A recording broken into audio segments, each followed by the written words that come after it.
es asesor tutelar ante la Cámara de Apelaciones en lo contencioso administrativo y tributario del Poder Judicial del Gobierno de la Ciudad de Buenos Aires, y a la señora Adriana Fabio, trabajadora social del Poder Judicial de la Nación. En cumplimiento de una propuesta que habíamos hecho, sobre todo la gente de historia, pero lógicamente pensando en todos los profesorados, cuando comenzó la cuestión en torno de la reforma judicial, hemos pedido a nuestros visitantes que se acerquen a nosotros para, sobre todo, darnos una visión de gente que sabe sobre esto. No solo de lo que leemos los diarios, que tenemos alguna aproximación o que tenemos un interés político, sino de alguien que además nos pueda dar una versión técnica. Los dejo con él. Bueno, yo no soy la persona que les va a explicar esto, vengo también para escuchar a mi compañero, pero sí queríamos empezar brevemente diciéndoles que un poco cómo vemos desde adentro algunos funcionarios, trabajadores, profesionales que estamos adentro viviendo esta justicia que en este momento está interpelada. Y bueno, les quería contar también por qué le pedí a Gustavo que me acompañara. Porque bueno, yo hace 20 años que trabajo en el Poder Judicial, soy trabajadora social, y la verdad es que hace muchos años que estábamos esperando la posibilidad de que este poder que funciona de una determinada manera pueda entrar en el debate como tantas otras cosas estamos debatiendo en este momento, porque bueno, nosotros como ciudadanos y como funcionarios de adentro vivimos a diario las mismas cosas que ustedes ven, ¿no? Nosotros cuando entro a trabajar, todos los días hay una marcha. Hoy estaba la de Fernando Carreras, mañana la de la Ley de Medios, siempre los carteles de Madres del Dolor, de víctimas de gatillo fácil, de víctimas de tránsito. Y digo, algo anda mal donde yo trabajo, porque no puede ser que la ciudadanía tenga que estar permanentemente en la calle reclamando otra cosa de la justicia, ¿no? Qué sé yo, nosotros trabajando adentro vemos también como, bueno, este Poder Judicial abrió como gran novedad una oficina de violencia doméstica donde se puede denunciar los 365 días del año y las 24 horas, pero la oficina de violencia doméstica está en la Plaza Lavalle. Esto es decir, Dios atiende en la Plaza Lavalle, y hay muchos recursos puestos en la Plaza Lavalle. Y la verdad es que hubiera venido muy bien que esto llegue, porque las señoras que vienen de Lugano, de Liniers, cuando les pegan a las 3 de la mañana es difícil que puedan llegar a la Plaza Lavalle, ¿no? Veo también como adentro de mi juzgado y de otros juicios sobre alimentos, sobre un padre que reclama un régimen de visitas.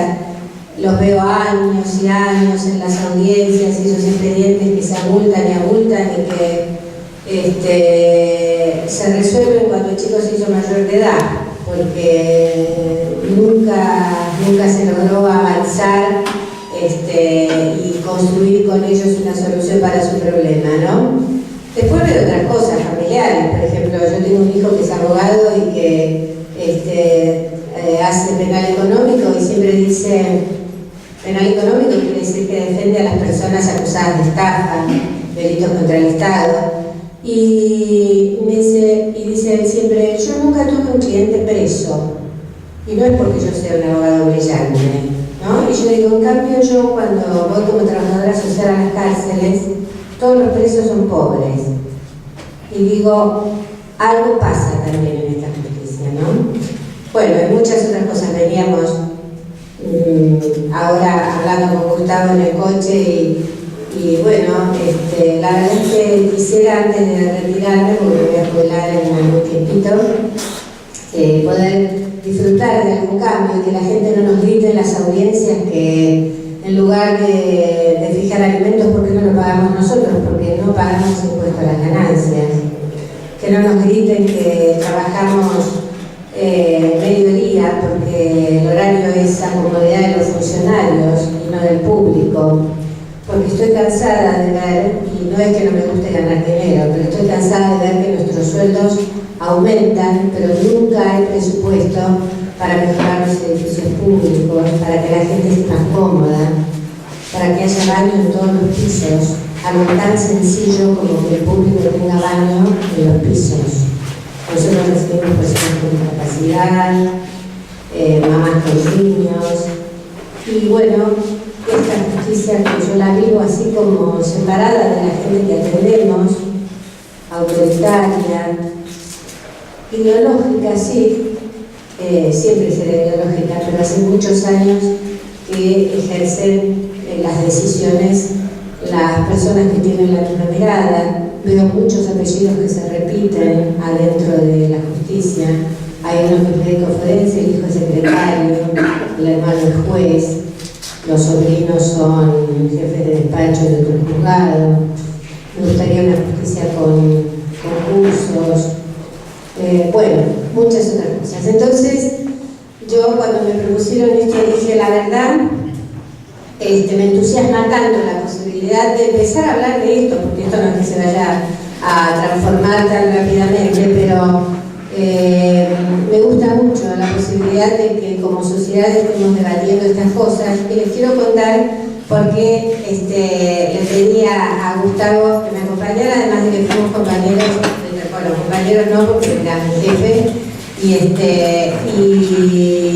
trabajamos juntos, pero les quiero contar una cosita que nos pinta tal vez el mundo que vivíamos adentro y qué proceso estamos ahora. Nosotros trabajamos juntos en los años 90 en un juzgado de familia. Gustavo era el secretario del juzgado y yo era la trabajadora social. En ese momento la pobreza crecía notablemente. En la Argentina había un programa de televisión que mostraba cómo cada minuto caía, cuántos pobres caían por minuto, ¿no? Y bueno, por un lado crecía la pobreza y por otro lado los recursos para la gente, los recursos que usábamos nosotros, se reducían, las familias quedaban sin trabajo. Nosotros vimos esta crisis social, económica y social, la vivíamos mucho en los estrados judiciales. Entonces empezaron a llegar al tribunal personas que no llegaban antes, porque normalmente en esos juzgados tenía la gente que se quería divorciar, que peleaba por los alimentos, que discutía el régimen de visita, pero empezaron a llegar mayoritariamente denuncias de chicos que estaban en situación de peligro, porque su papá no tenía trabajo, porque eran pobres, porque no iban a la escuela, porque habían abandonado la escuela, porque nacía en un hospital un hijo de una mamá adolescente. Y nosotros vimos como esa problemática fue llegando, y lo que veíamos era que este sistema judicial, y lo comentábamos en ese momento, este sistema judicial lo único que podía hacer, y que hacía, no que podía hacer, lo único que hacía en ese momento era sospechar de esa gente humilde que llegaba y interpelarla y bueno, evaluar si podían ser buenos padres o no con ese nivel de pobreza, de consumo de alcohol, de falta de trabajo y todo esto. Y yo sentía que yo era trabajadora social y esto no servía. Yo decía, si la gente viene a la justicia, vendrá para reclamar un derecho, pero no para que nosotros sospechemos de ello y le terminemos sacando a los chicos. Bueno, lo comentábamos esto, nos preocupábamos, hasta que en un determinado momento al doctor Moreno lo nombraron primer defensor, con otro nombre, pero para que más o menos se comprenda, primer defensor de menores del Poder Judicial de la Ciudad de Buenos Aires. Era la primera vez que esa figura estaba, y esa figura podía ser utilizada, como se utilizaba en la justicia nacional, digamos como una figura burocrática que cumplía con una parte de un expediente, que acompañaba a los jueces en estas decisiones permanentes de judicializar a los chicos y a sus familias. Y la verdad es que al muy poquito tiempo de entrar, yo pude comprobar cómo sin reforma judicial, sin reforma en el código, Gustavo miró la función desde otra manera, y en lugar de interpelar a las familias, comenzó a interpelar al Estado y a hacer juicios contra el Estado, reclamando el derecho de que ese niño tenga una escuela, que a ese padre se le dé trabajo, que se le garantice un ingreso para alimentar a su familia. Bueno, le costaron muchas cosas, entre ellos juicio político, ¿no? Suspensión en el cargo, muchas cosas, y hace muchos años que viene peleando por esto. Y yo, la verdad que cuando lo llamé no sabía si estaba a favor de esta reforma o no, pero dije, mi amigo es un tipo que realmente transformó la justicia porque ejerció su función de otra manera y seguro nos va a poder contar bien. Así que bueno, por eso está aquí con nosotros y los dejo con él para que nos explique. Nada más. Hola, hola. Hola. Hola. Buenas noches a todos y todas. Muchas gracias por permitirme estar acá. Muchas gracias porque mi amiga se habrán dado cuenta que mi amiga, después de esta presentación, dijo una cosa muy linda de mí que la verdad, no sé si soy merecedor o no, con esta cuestión de humildad vacía, pero sí puedo decir que hemos trabajado mucho, que con Adriana hemos trabajado mucho. Ella estuvo también en el Consejo de Menor en una época, y la verdad que intentamos transformar o meter una cuña en el sistema judicial de quienes nosotros trabajamos. Yo soy asesor tutelar ante el Fuero Contencioso Administrativo y Tributario de la Ciudad Autónoma de Buenos Aires. ¿Esta cosa ustedes saben lo que es? No. Bueno, yo tampoco. Bien, en realidad es un defensor de personas menores de edad, de chicos, de que están en la panza de la mamá, porque el derecho argentino hoy se es niño de la concepción hasta los 18 años. Defiendo chicos y defiendo locos, es decir, las personas que tienen padecimientos mentales, es decir, defiendo dos grupos vulnerables que no votan, así que ya es algo no menor en la concepción cultural, sociológica para el Poder Judicial, de que estos grupos quizás no tienen incidencia política, gubernamental, relevante para tener algún grado de interés como sujetos activos, más allá que ahora los chicos votan a los 16 mañana. Esto es como para pensar. Y pertenezco a un Poder Judicial. Hay 6 proyectos, ustedes no sé si alguna vez lo vieron, al menos seguramente.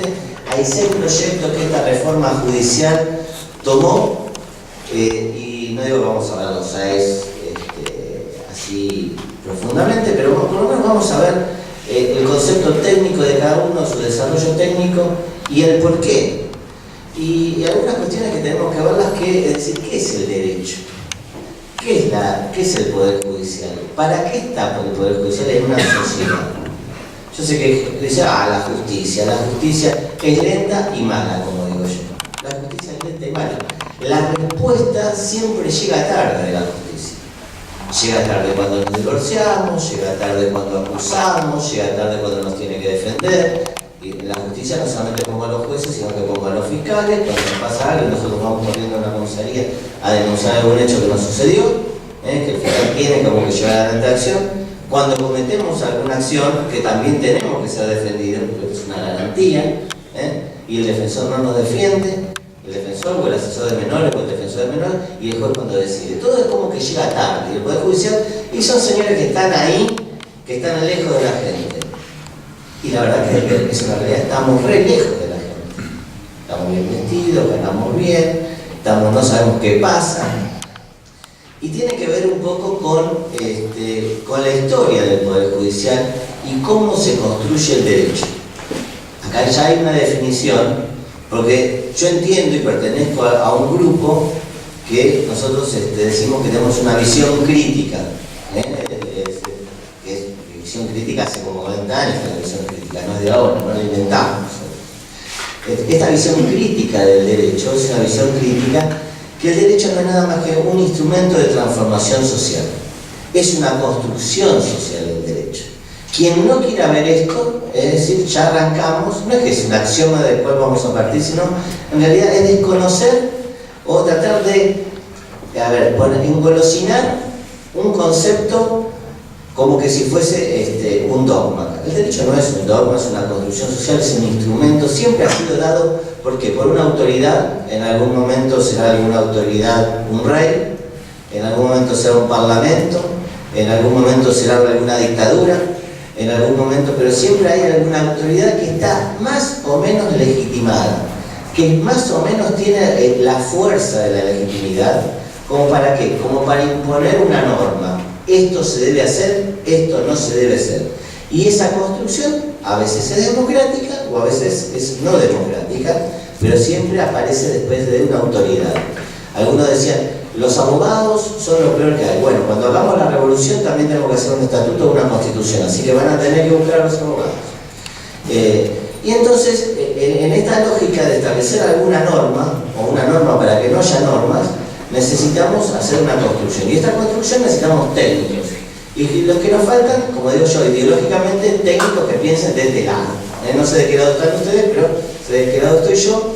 Y en definitiva nos faltan técnicos saber cómo pensar de este lado. Ahora, una aclaración, que es a título personal, que es quién les habla. Porque quien les va a hablar o que les está hablando, que es Gustavo Daniel Moreno, que soy defensor, yo tengo una historia con la que resuelvo casos, pero ustedes tienen que conocer de alguna forma parte de esta historia, que quizás es distinta un poco a la mayoría de mis colegas. Yo hace 27 años que estoy en el Poder Judicial. Me recibí de abogado ya estando en el Poder Judicial. E ingresé al Poder Judicial en lo que se llama demeritorio.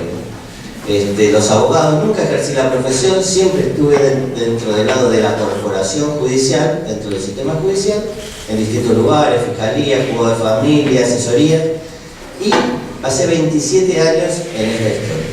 En esta historia que los colegas que son abogados me dicen, bueno, vos sos un NIC. Me dicen, NIC quiere decir nacido y criado en tribunal. Soy un NIC, nacido y criado en tribunal, y es verdad. Y no soy negro, pero no tengo paladar negro para mis colegas. Esto es otra cosa.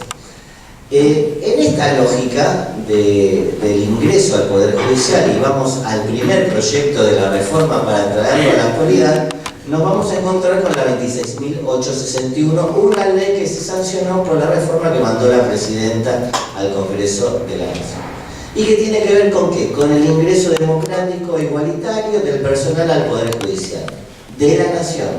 Una primera salvedad, este proyecto de reforma judicial afecta solamente a la capital federal como Estado de capital federal, ni siquiera a la ciudad autónoma. Afecta a los juzgados federales y a los juzgados nacionales.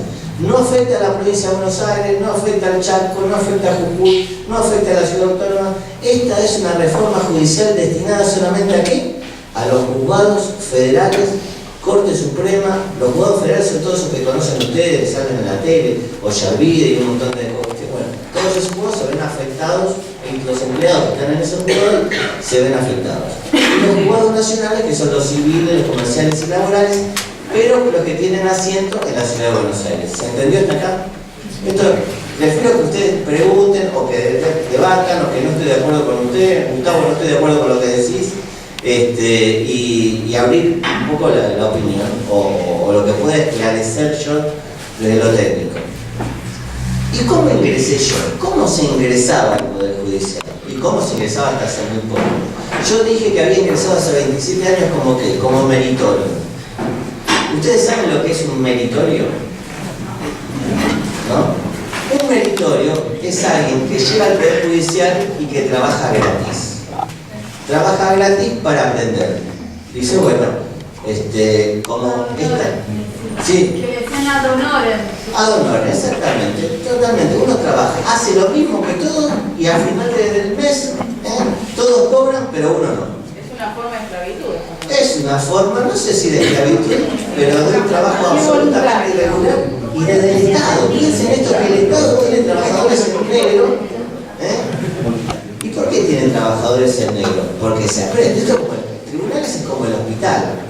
Para un médico no hay mejor cosa que formación que estar en un hospital porque tiene 20.000 casos, 20.000 heridos, 20.000 enfermos, se entrena en su incumbencia profesional, en tribunales pasa lo mismo. Sí. Discúlpame, porque relacioné lo que dijo ella. ¿Era la única forma de entrar al Poder Judicial como meritorio o podías entrar por otra vía? Porque si no, sí hubiese sido una forma de esclavitud, pero como lo elegiste... No, por eso yo no dije un trabajo en negro, en definitiva. Pero digamos, para entrar al Poder Judicial...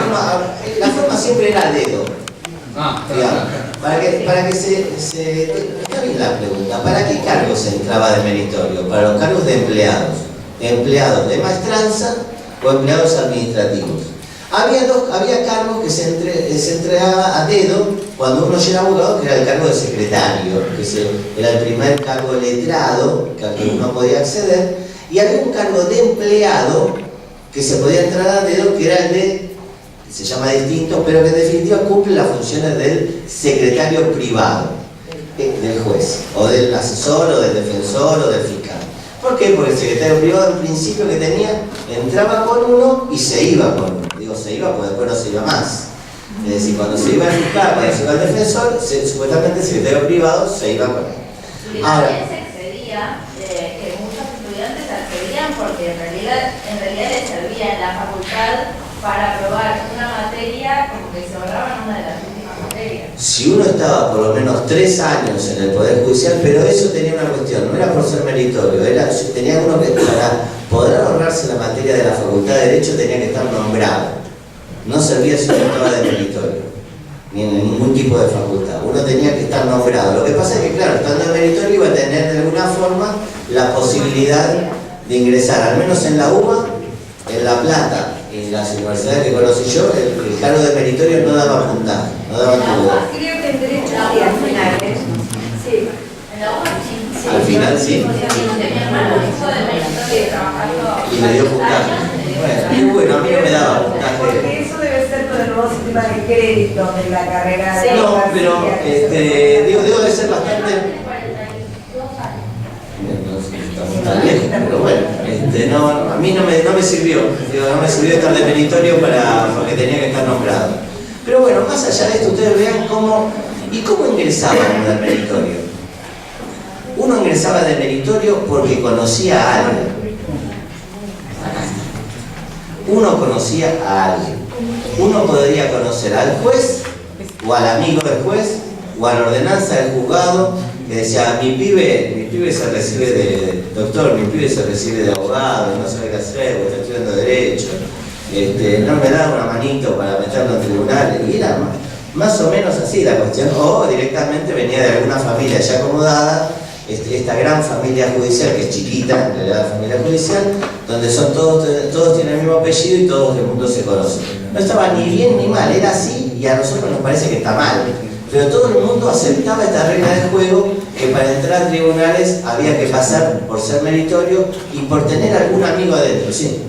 Tomando esta característica que usted está nombrando, la forma de ingreso, que después van a formar los distintos cuerpos dentro del poder, se podría decir que este poder, a pesar de estar inserto en esta sociedad con determinados partidos democráticos, republicanos en general, podemos decir que esta institución en particular no sería republicana entonces, ¿no? Tendríamos que discutir lo que es la república para cada uno. Algunos van a decir que me acusan de ser democrático y no republicano. Porque justamente una de las características es la igualdad de oportunidades para ingresar y la forma de ingreso implica quiénes van a formar los cuerpos, ¿no? Totalmente. Acá no había una igualdad para medir la idoneidad para el ingreso a tribunales. Esto es tan claro como eso. Y fue durante años así, y muchos sostuvieron este sistema, y muchos gremios judiciales sostuvieron este sistema. Porque muchos de los gremialistas que tenemos también ingresaron por el mismo sistema. Es así, porque los gremialistas tuvieron que ser alguna vez meritorio para después ingresar, para después militar, para después desarrollarse. Entonces, para ser meritorio no te daba el derecho seguro a ingresar, porque otra de las cosas que pasaba era que cuando había algún meritorio y con una ordenanza o negro, ¿no?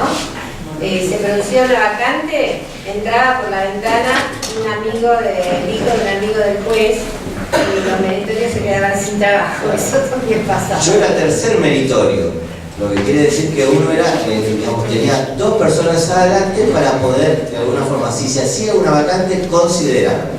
Pero el tercer meritorio, y en esta lógica, van a poder ingresar a un poder judicial, a un poder que va a decidir.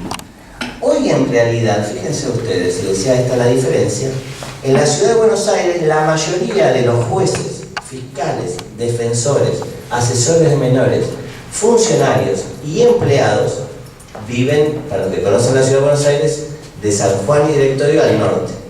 No viven de San Juan y Directorio al sur. Y esta es una definición. Y esta es una definición a la hora de proyectar una resolución, es una definición a la hora de atender a una persona y es una definición a la hora de decidir.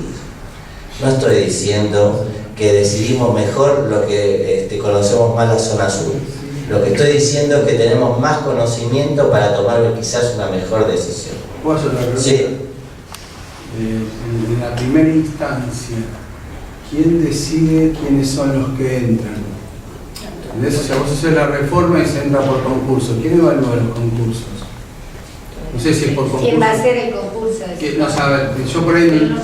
¿Quién me va a evaluar a mí que voy a tener la posibilidad de entrar? La vieja aristocracia, gente nueva. No sé si Bueno, eso va a ser la palabra aristocracia, pero. No, sí, te entendí perfectamente. Si no te molesta que te tutee, si no, no. Soy un niño. En realidad, la garantía es el examen y quizás mucho de la vieja aristocracia y muchos de los jueces y muchos de los secretarios sean parte de esos evaluadores. Pero van a evaluar algo que tiene que ver con el conocimiento. Los concursos y las evaluaciones no garantizan que lleguen los mejores. Alguien decía, bueno, los jueces concursados son los mejores. No, los jueces concursados no son los mejores. Los concursos garantizan que no lleguen los peores. Yo conocí juezas civiles que no sabían hacer una sentencia y la sentencia se las hacía el secretario privado. Y garantiza competencia. Garantiza un cierto grado de idoneidad y cierto grado de competencia entre los que se van a exponer. No garantiza que lleguen, yo te voy a desilusionar, no garantiza que lleguen los mejores al Poder Judicial. Sí que vayamos eliminando mucha gente que nunca tendría que haber ingresado al Poder Judicial por falta de idoneidad y por falta de un montón de cuestiones. ¿En qué va a consistir el examen? Y bueno, también ahí hay sus trampas o no. ¿Y cómo va a ser el sorteo? Bueno, pareciera ser que el sorteo de lotería no se empareja a todos, ¿no? Pero bueno, es la doble dinámica de esto. Pero antes no teníamos ni examen. Era, me gusta tu cara, o te conocía, o la señora es prima mía, me lo presentaba y yo, qué bueno, y yo como le debo un favor, o somos familiares, o ella me hizo entrar a mí, a mi hija, y bueno, yo ahora te tengo que hacer entrar a vos. Y entonces era todo un contubernio en una situación así. El ingreso igualitario y democrático es lo que en definitiva va a garantizar. Y digo por qué, va a garantizar la forma de pensar de este Poder Judicial. Esto que hablaba yo al comienzo de una justicia lenta y mala, que es generalmente lo que piensa la gente de nosotros y que muchas veces tiene razón. Es el hecho de pensar la cuestión de la inmediación. Nosotros decidimos sobre papeles, todo el tiempo en un procedimiento escrito en la mayoría de los procesos, salvo el proceso penal en su etapa final, después de la instrucción, donde se va a un juicio oral y se decide ahí. En general decimos siempre sobre papeles. Y le vemos poco la cara a la gente. Y ustedes van a decir, yo nunca vi un juez, nunca vi un asesor. Yo fui a las audiencias y a mí me atendió un chico que tomaba los datos. Fíjense que la ideología de ese chico, la formación de ese chico, es lo que después le va a llegar al juez en el papel. Lo que Adriana ponía en sus informes sociales era lo que leía el juez que nunca había estado en la audiencia. Cuando Adriana ponía esos informes sociales, yo levantaba el acta y yo firmaba el acta como secretario. Pero el juez, sobre todo nuestro juez, no era común que estuviese en una audiencia. Esta es una definición de la reforma. Yo no sé si la reforma es la mejor reforma desde lo técnico. Acá nos podríamos sentar los técnicos, ya es una cuestión mucho más técnica, y ponernos cuál es la mejor definición de si será el examen, cómo va a ser el examen, qué tiene que tener, que la ley lo marca, la 26.861, y esto lo pueden encontrar ustedes, no hace falta que yo se lo diga, y cómo puede ser la evaluación. Lo importante es que sea parejo para todos, que el sistema evaluador, cualquiera fuere, sea parejo para todos y cualquiera pueda presentarse y pueda ser seleccionado, sí. Así como hay sistemas de currículum para la educación, ¿no hay sistemas para elección de esto personal en Inglaterra, por ejemplo, de donde nace todo el derecho? No, en realidad el derecho no nace en Inglaterra. Por la segunda revolución industrial y los derechos de los niños, quiero decir, creo que desde ahí empezó la evacuación, también en la Segunda Guerra Mundial, la evacuación de la familia, de los niños. Bueno, varios autores escribieron por ahí. Yo no me voy a meter en una cuestión histórica porque ustedes van a ser profesores y saben mucho más que yo en esto. Pero, otros países no nos pueden dar digamos, como quizás una nosotros base. tenemos una cultura romanista muy fuerte, definida en el sistema de nuestro derecho escrito. Sí. Los países nórdicos tienen una cuestión mucho más jurisprudencial del common law, del derecho no escrito. Entonces, esto es una definición de un proceso histórico en materia del derecho. Sí se puede tener. En cuanto a los exámenes de idoneidad, fíjese que en Argentina ingresar a trabajar, el requisito básico es haber tenido el título secundario para el último cargo de empleado administrativo. El título secundario acredita idoneidad como para decir, bueno, yo puedo ir a trabajar de empleado administrativo en el Poder Judicial o en otro lugar. Para entrar de ordenanza, como se llama comúnmente, uno necesita solamente haber terminado en algunos poderes judiciales el primario y en otros poderes judiciales si siquiera ni tenerlo el primario. Pero haces un trabajo de ordenanza. En algunos poderes judiciales, y entonces, cuando hablo de poderes judiciales hablo de todas las provincias y la ciudad autónoma, porque cada provincia y la ciudad autónoma tiene su propio poder judicial. Por eso decía yo que esta reforma judicial afecta solamente lo federal, no afecta a la provincia de Tucumán, y ahora voy a decir por qué Tucumán. En definitiva, cada poder judicial puede darse su sistema de ingreso, y este sistema de ingreso es solamente para un ámbito acotado, que es la justicia federal. Ustedes me van a decir, ¿sería bueno que se replique? Sí, sería bueno que se replique. Vamos a ver si se va a replicar. Porque cada provincia tiene sus propios intereses. Yo no sé si Formosa, provincia en la que conozco mucho, va a sacar un régimen de ingreso parejo. Yo no sé si la provincia de Buenos Aires sacará un régimen igualitario. Es mucho más fácil que lo haga la provincia de Buenos Aires que lo haga Formosa o el Chaco, en este sentido. Y estoy nombrando dos provincias que quizás tengan el mismo color partidario que el gobierno nacional. Formosa y el Chaco. Que deberían.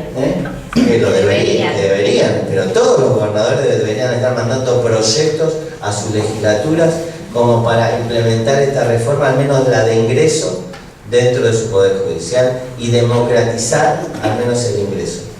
Fíjense si acá en la Ciudad Autónoma de Buenos Aires, en la justicia federal, en la justicia provincial, que tenemos de alguna forma una lupa en las designaciones, fíjense en la provincia de Formosa, que las designaciones son casi con la conveniencia, ¿no?, del Poder Ejecutivo, y donde hay dos partidos, que uno es el peronismo, Gildo Infran, y el radicalismo.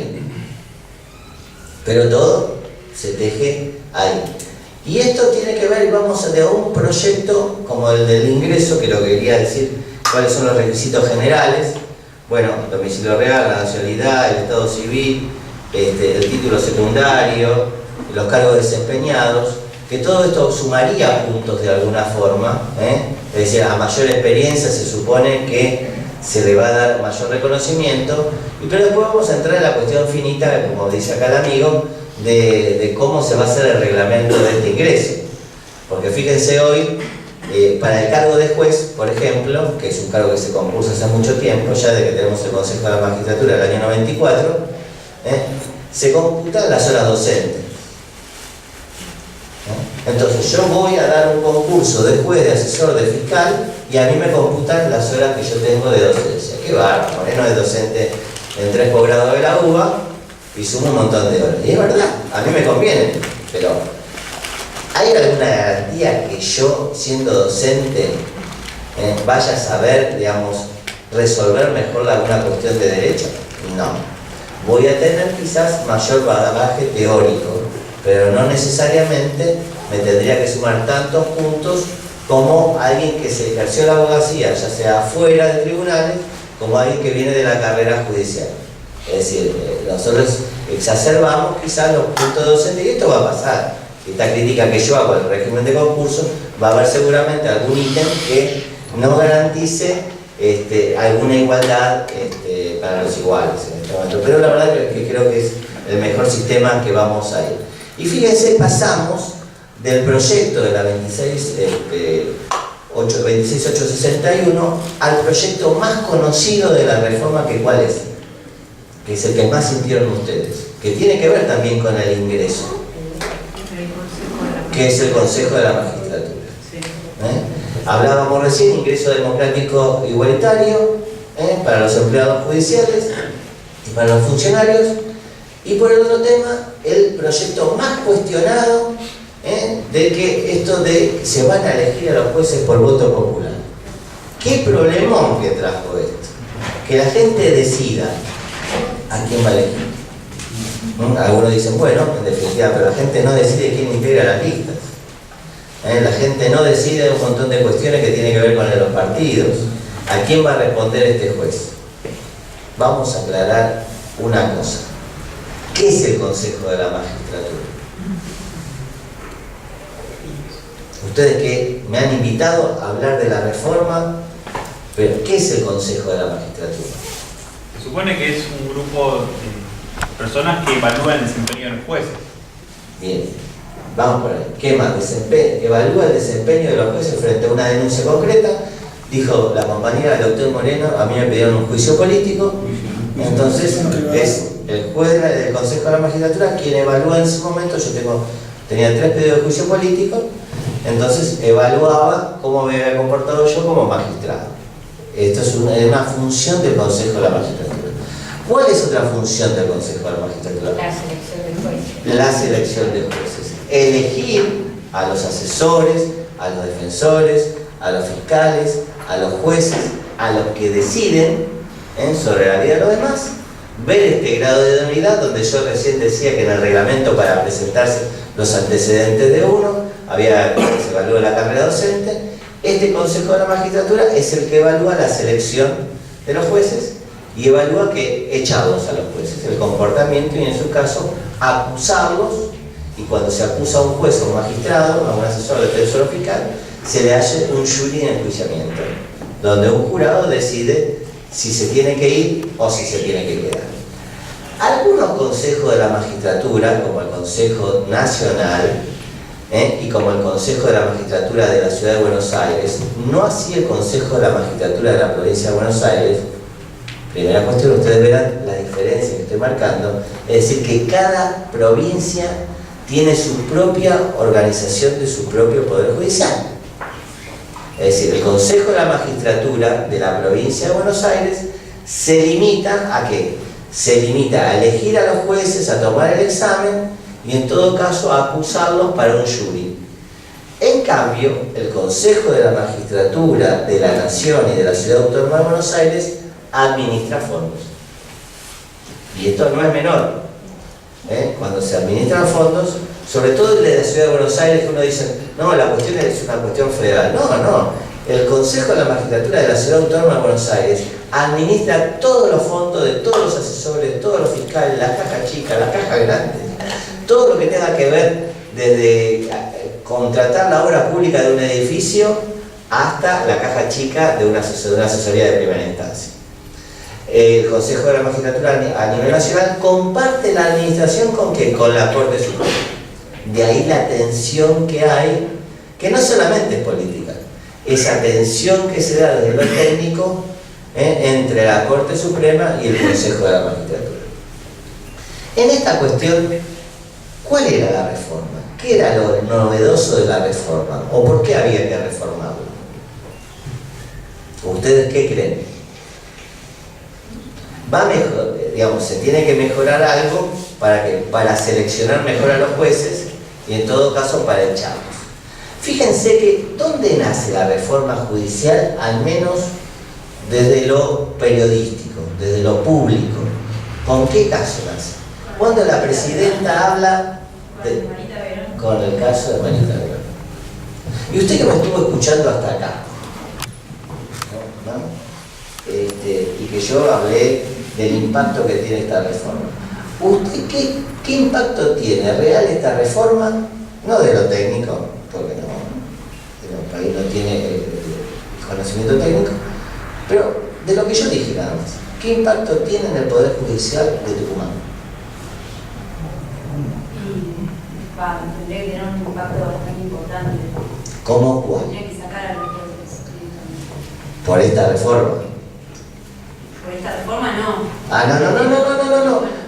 Decimos por esto también. Digo, es un impacto, o sea, se habla del Poder Judicial acá y se toma como un ejemplo un caso que está re lejos. Claro.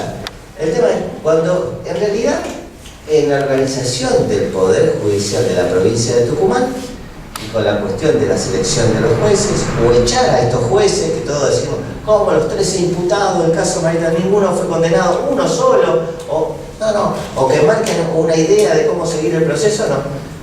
Esto no tiene ningún impacto, porque la reforma del Consejo de la Magistratura es a nivel nacional y federal. Esto lo va a tener que resolver ¿quién? El Consejo de la Magistratura, ¿de qué? De Tucumán, o el gobernador de Tucumán mandando un proyecto a su legislatura para que su legislatura modifique la organización.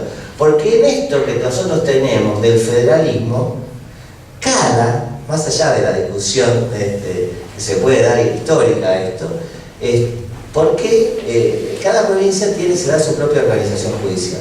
Entonces, todos aquellos que dijeron, vamos con la reforma porque esto se va a reformar, no sé, esto es el principio de la reforma y ojalá que sea el principio de la reforma.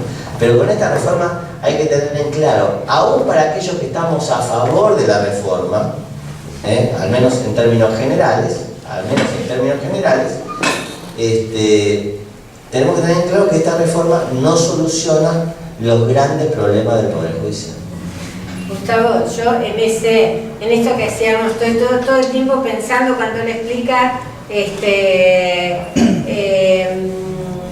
cómo vivían, qué vivimos nosotros adentro, ¿no? Y vos decís Consejo de la Magistratura, y yo recuerdo que cuando trabajábamos juntos en aquel juzgado, recuerdo que empezó a funcionar el Consejo de la Magistratura. ¿Con qué año fue el Consejo de la Magistratura? 94. Bueno, yo recuerdo anecdóticamente cómo funcionaba el Consejo de la Magistratura con el juez nuestro. Por ejemplo, el juez nuestro fue un juez muy cuestionado, denunciado en los periódicos y todo esto. Y sin embargo, cuando tenía muchos pedidos de juicio político, muchas denuncias y todo, y yo recuerdo que yo estaba al lado de él en su despacho y llamaban del Consejo de la Magistratura para notificarle a un magistrado que le habían hecho una denuncia o que se había hecho que se iniciaba un proceso de juicio político y decían, hola papá, te pusieron un papelito, vení que te cuento. Esta era la relación institucional entre el Consejo de la Magistratura y el magistrado, ¿no? Digo, algo tenemos que hacer para garantizar que este órgano que tiene que controlar a los jueces, controlar el ingreso, funcione institucionalmente con el peso que tiene que hacerlo, ¿no? Porque esta cosa interna de la corporación, que todos nos conocemos, que todos somos amigos, es esto, ¿no? Vení papá que te pusieron un papelito. Sí. ¿Qué tal? Buenas noches, Federico. Quiero entender si el conflicto de fondo tiene que ver con el manejo de los fondos. Si estoy equivocado, si no es así, la democratización, si eso no es así, primero, porque creo que usted se refirió al manejo de los fondos hace unos instantes. Y después, si esto de la democratización del sistema judicial afecta a la independencia del Poder Judicial en alguna medida, que creo que sería un punto más a definir, ¿no? Sí, también es muy de fondo lo que planteas en este segundo punto. Los dos puntos. Primero, el punto del manejo de los fondos es un tema de fondo, pero no es crucial en esta reforma. Es decir, hay una cuestión que tiene que ver con la administración de los fondos, si el Consejo de la Magistratura va a tener más poder con los fondos y mayor decisión, y al ser electos por los partidos o por el partido mayoritario, que se presume que el kirchnerismo gana toda la vida, no sé, también es una presunción absolutamente falaz, pero pareciera ser que van a tener el manejo, van a poder manejar al Poder Judicial, y manejar los fondos del Poder Judicial también no es menor, porque yo al fiscal le doy más fondos para que investigue, le doy menos fondos que investigue, le doy mayor al defensor para que defienda, desde una camioneta o de una unidad de investigación. Esto no es menor a veces, en cómo se distribuye, y tiene que ver con la política judicial y qué delitos perseguimos y hacia dónde vamos. Ya sería demasiado esto que lo piensen así. Es mucho más mezquino es atrapar los fondos, pero tiene un impacto, los fondos tienen un impacto en lo mezquino, que es lo que pensamos nosotros en la corrupción, y tiene un impacto necesario que tiene que ver con cómo se distribuye una política judicial. La reforma está destinada a una distribución más transparente de los fondos, aunque el manejo se lo va a reservar este Consejo de la Magistratura. Y este Consejo de la Magistratura, como estaba proyectado, digo como estaba proyectado porque, como todos ustedes saben, la Corte declaró inconstitucional los artículos de la ley del Consejo de la Magistratura, así que esta reforma por ahora no salió. Salió la ley era la 26.855, y la Corte declaró inconstitucional todo este cambio del Consejo de la Magistratura el 18 de junio del 2013, con posterioridad a la ley, porque se lo plantea el Colegio de Abogados de la Capital Federal. Esta es la primera parte de tu pregunta, ¿qué impacto tenía? Era menor concentración de fondos, mayor concentración de poder que administran estos fondos, ¿se entendió? La segunda pregunta era si, o en tu pregunta estaba la parte si esta democratización afectaba a la independencia. Y esto es un debate entre nosotros mismos, y es absolutamente ideológico. Yo voy a decir que no. Porque por acá, no es que, yo creo que a nivel de comunicación se explicaba mal esto en los propios medios oficiales. Acá no se elegían jueces. Acá no se elegían jueces. No se elegían fiscales. No es que yo voy, voto, pongo el voto, elijo a Moreno, elijo a Facio, elijo a quien sea, como juez, como defensor, y va a ser defensor a partir de que... No, primero hay que cubrir algunos supuestos de idoneidad, algunos normativos que marca la Constitución, otros de conocimiento. Pero nunca estuvo visto esto. Acá era dentro de los jueces, estos jueces se podían presentar para ser electos. La gente que se iba a elegir ya era juez. No se iba a elegir un nuevo juez. Se elegía ese juez, se iba a poder ingresar al Consejo de la Magistratura ¿para qué? Para seleccionar jueces, para echar jueces y para administrar fondos en el caso que sea. ¿Se entendió esto? Pues esto es como fundamental. Es decir, nunca estuvo pensado que se elijan los jueces. Y esto nos desgarraba con la vestidura, todo el mundo decía, ¿cómo van a elegir los jueces? Que esto va a afectar la independencia. Si bien esto pareciera que no afecta a la independencia de los Estados Unidos, donde en algunos estados se eligen los fiscales. Y nadie dice que afecta a la independencia. Y los fiscales son elegidos por el voto popular. Fíjense ustedes, desde que ven Batman, si algunos vieron la serie de Batman, de las películas de Batman, donde un fiscal que fue elegido parece que está en una carrera política, en definitiva, para después ser el alcalde, en definitiva, de Ciudad Gótica. Entonces, este sistema que lo tienen muy aprendido ellos, naturalizado dentro de la pauta cultural, sociológica, histórica, jurídica, de su historia judicial, para ellos no afecta a la independencia y para nosotros será desgarrante. Pero tampoco, ni así estuvo pensado esta reforma judicial. Esta reforma judicial era, de entre los jueces elegimos o que presenten para ser miembros del Consejo de la Magistratura y elegir a los académicos que se presentan para que sean electos. Yo me parecía algo muy saludable, pero muy saludable, porque transparentaba una cuestión que es todos nosotros, los que llegamos al Poder Judicial, tenemos algún componente ideológico político. No digo partidario, pero sí ideológico político y en algunos casos hasta partidario. Algunos hemos estado afiliados a algún partido político antes de llegar. Algunos no hemos cambiado de partido político antes de llegar. Algunos no participamos de ningún partido político, pero sí resolvemos con contenido político y con contenido ideológico. Cuando uno resuelve con su propia historia o cuando uno resuelve desde su clase, está resolviendo ideológicamente un caso. Está resolviendo ideológicamente un caso. Y esto que ustedes creen que en la práctica se da, que uno tiene un caso, en definitiva, nosotros hablamos de casos, en realidad son situaciones de las personas, y que uno lo resuelve con el derecho, no. Uno lo resolvió primero acá. Y si vamos a decir acá, para ser más romántico, cuando sabemos que las emociones no están acá, sino que también están acá. Pero uno lo resuelve primero uno, y después uno va a tomar de la ley la mitad de la biblioteca que le dé la razón. Yo los quiero desilusionar a todos ustedes. El derecho no es una ciencia exacta, sino es una ciencia totalmente inexacta y muy discrecional, y que es una construcción, como dije, es una construcción y es un instrumento de transformación.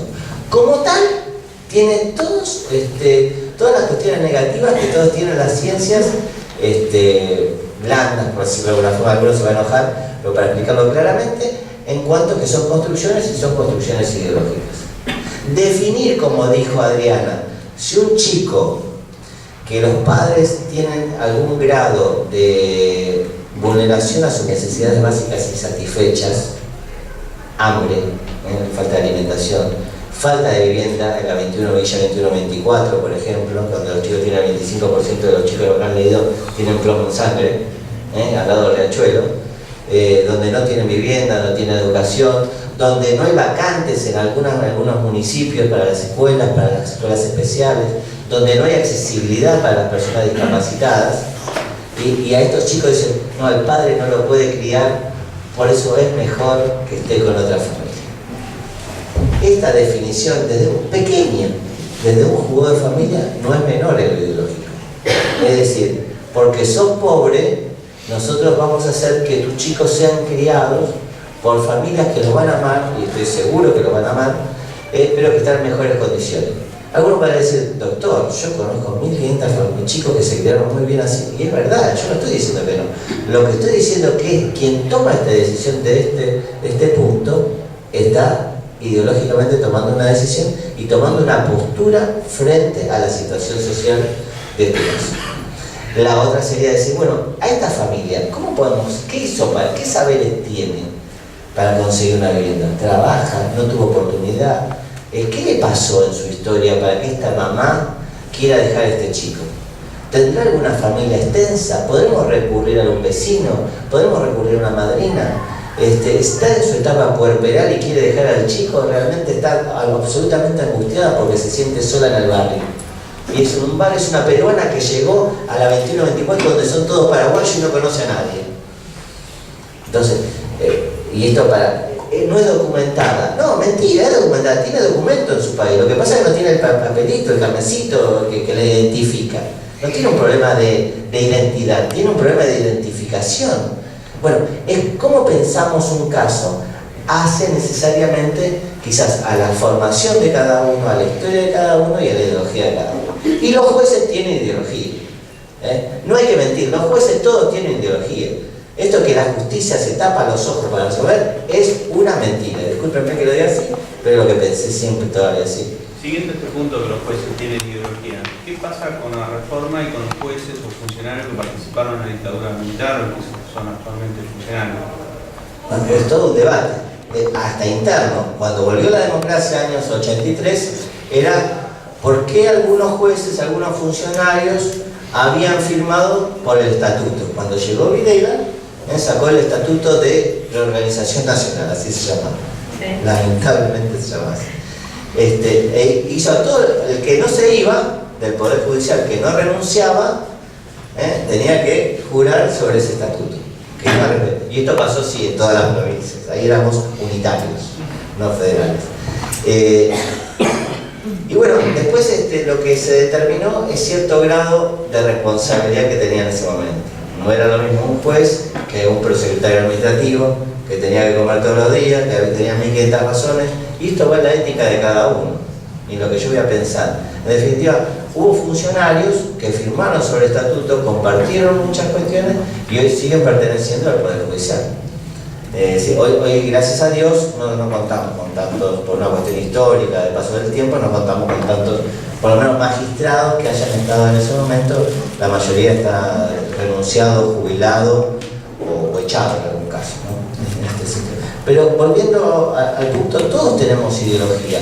Fíjense que la designación actual de un juez, tan digamos que parece que estamos en un purismo, es rendimos un concurso en el Consejo de la Magistratura y ya parece ser que bueno, gané, ser buen docente, di un buen examen y ahora me designan. No es así. ¿Cómo se designa un juez? Se llama un acto jurídico complejo. Depende de que dos órganos, el poder, el Consejo de la Magistratura y el Legislativo, y muchas veces la participación del Ejecutivo, nos designen. Uno aprueba, en la provincia de Buenos Aires, uno aprueba el concurso. Luego el Ejecutivo elige, fíjense que es más discrecional aún el sistema de la provincia de Buenos Aires. Uno tiene que aprobar, no sacar la mejor nota, actualmente. Esto se lo digo a los colegas de la provincia de Buenos Aires, tengo muchísimos amigos.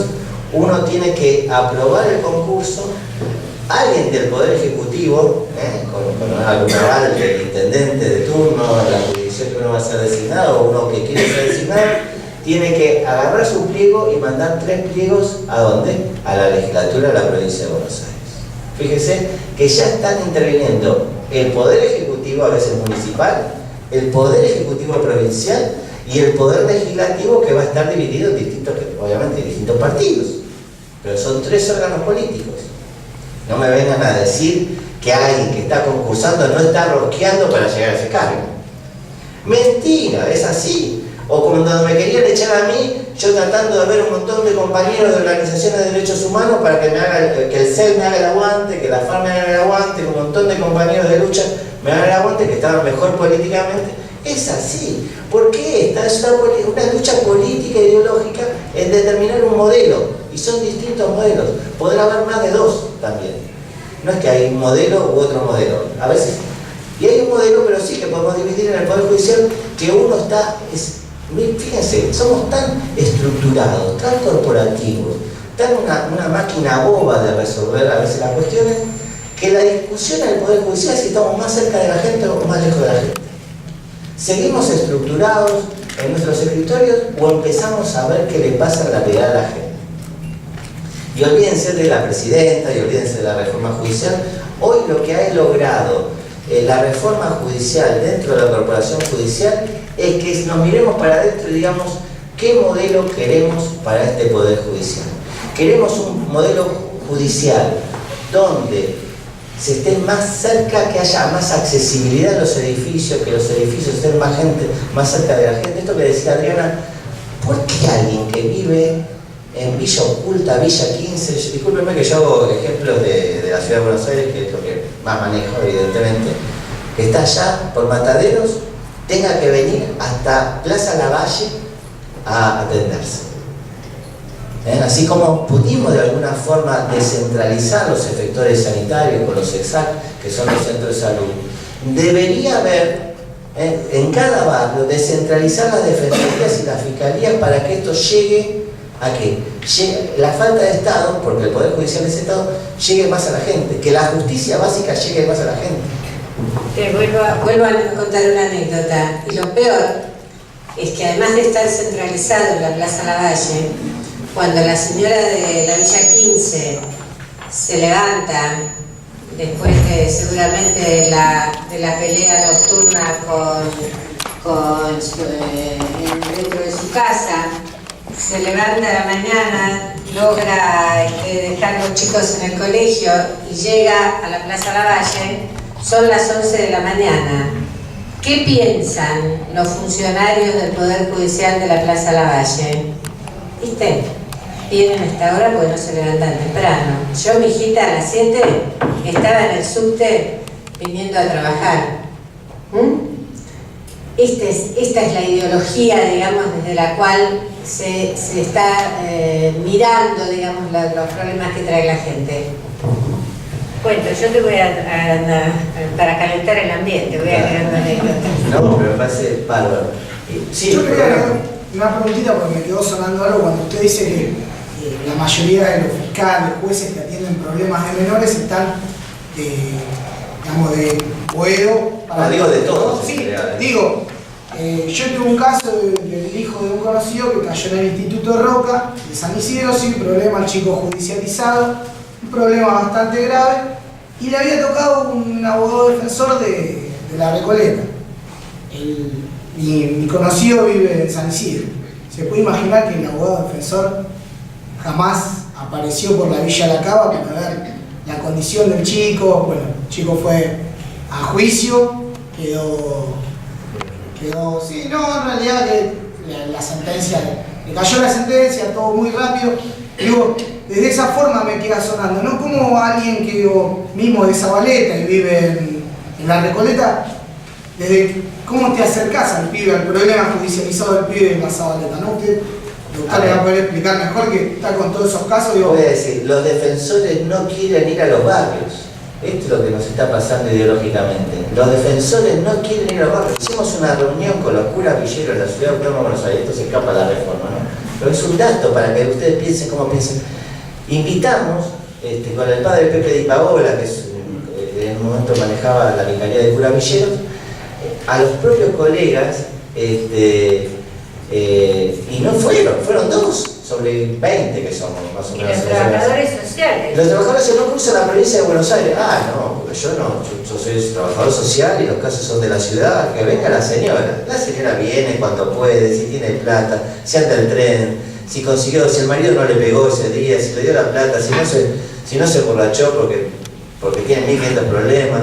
Entonces es absolutamente complicado pensar el Poder Judicial como un servicio a la comunidad. Esto que dice la Policía Federal, pero no quiero que suene así, pero es un servicio, no es la administración de justicia, es un servicio de justicia que debiera funcionar 24 horas y con un contraturno mañana y tarde, y esto no quiere funcionar y no vamos a lograr que funcione así a la brevedad posible.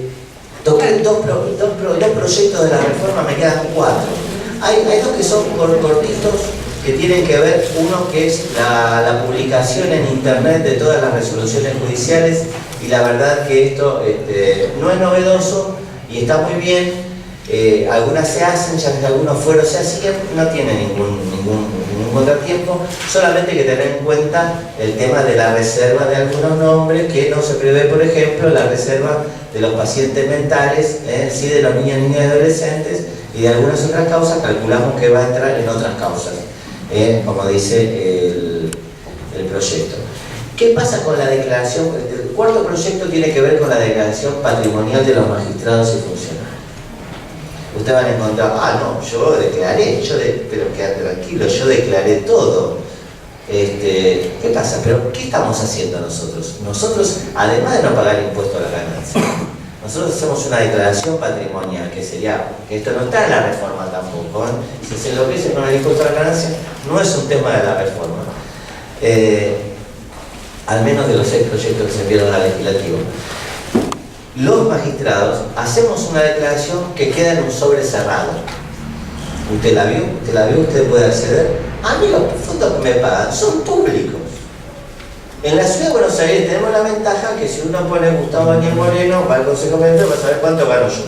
Va a conseguir hasta, digamos, el neto, que es lo que le interesa a la gente, no el bruto. ¿Cuánto Gustavo Moreno percibió este mes?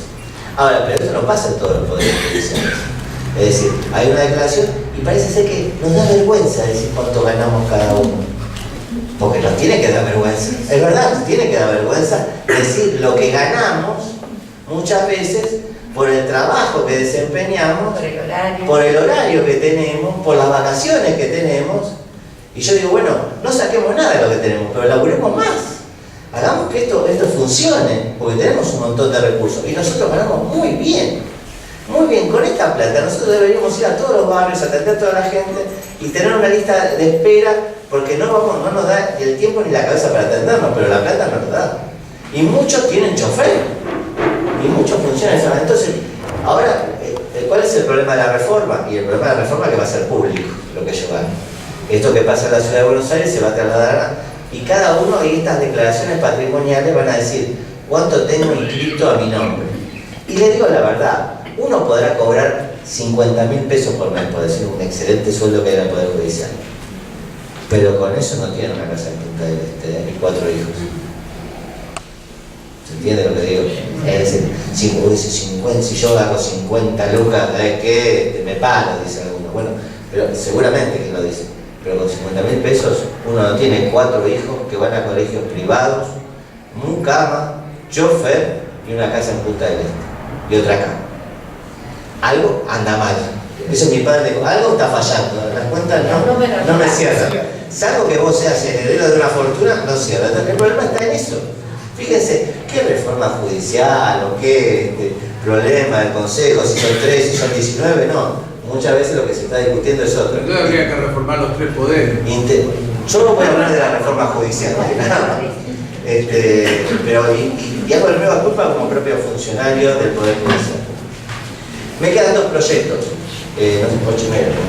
Ya estamos.